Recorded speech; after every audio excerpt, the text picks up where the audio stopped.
حامد کارزائی جو ہیں ان کی پیدائش 24 دسمبر 1957 کی ہے. تعلیم ان کی ایم اے ہے اور انہوں نے ہماچل پردیش یونیورسٹی ہے انڈیا کی، وہاں سے انہوں نے ایم اے کیا تھا اور اس کے بعد یہ پاکستان آ گئے تھے. پاکستان میں کچھ عرصے رہے. نسلاً یہ پوپل زئی پشتون ہیں، اور یہ بلو بلڈ مانا جاتا ہے.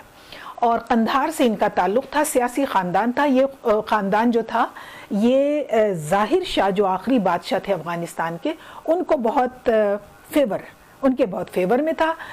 ان کے والد جس زمانے میں مجاہدین کی حکومت قائم ہوئی تھی نجیب اللہ کے جانے کے بعد، 1992 میں نجیب اللہ جب گیا استعفیٰ دے کر اور مجاہدین کی حکومت قائم ہوئی، تو اس حکومت کے اندر یہ نائب وزیر خارجہ تھے.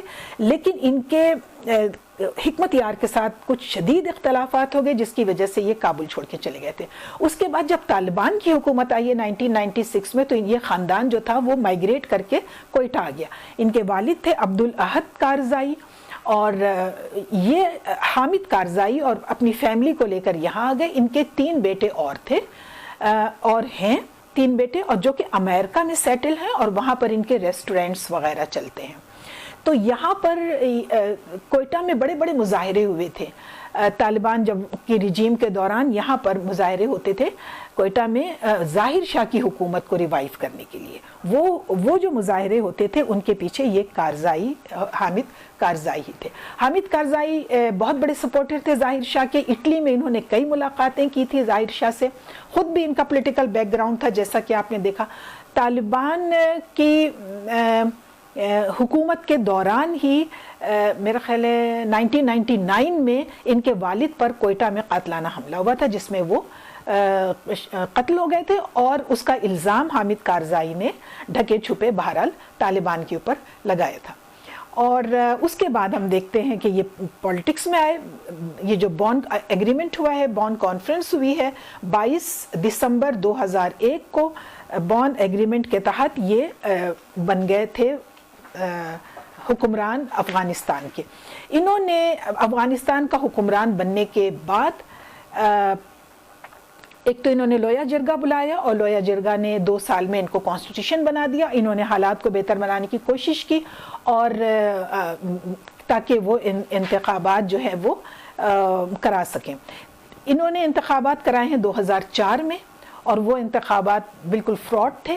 اس کے اندر طالبان یعنی سابقہ طالبان حکومت کا کوئی بھی شخص اس الیکشن میں حصہ نہیں لے سکتا تھا. یعنی یہ تو ایسے ہی ہے کہ آپ پاکستان میں انتخابات کرائیں اور کہیں کہ جی ہم انتخابات کرا رہے ہیں لیکن اس کے اندر پیپلز پارٹی شریک نہیں ہو سکتی، تو یہ کیسا الیکشن ہوگا؟ یا آپ کہیں کہ جی ہم الیکشن تو کرا رہے ہیں لیکن اس الیکشن کے اندر مذہبی جماعتیں شرکت نہیں کر سکتی، تو یہ کس قسم؟ یہ تو مذاق ہی ہوگا. تو اس طرح کا ایک مذاق ہوا ہے 2004 میں جس کا طالبان نے بائیکاٹ بھی کیا. اس میں حامد کارزائی بہت ہی کم ٹرن آؤٹ تھا، 20-25% کے قریب ان کا ٹرن آؤٹ تھا، اور اس کے نتیجے میں حامد کارزائی جو تھے وہ 5 سال کے لیے صدر بن گئے. اس کے بعد 2009 میں دوسرا الیکشن ہوا ہے. یہ اس سے بھی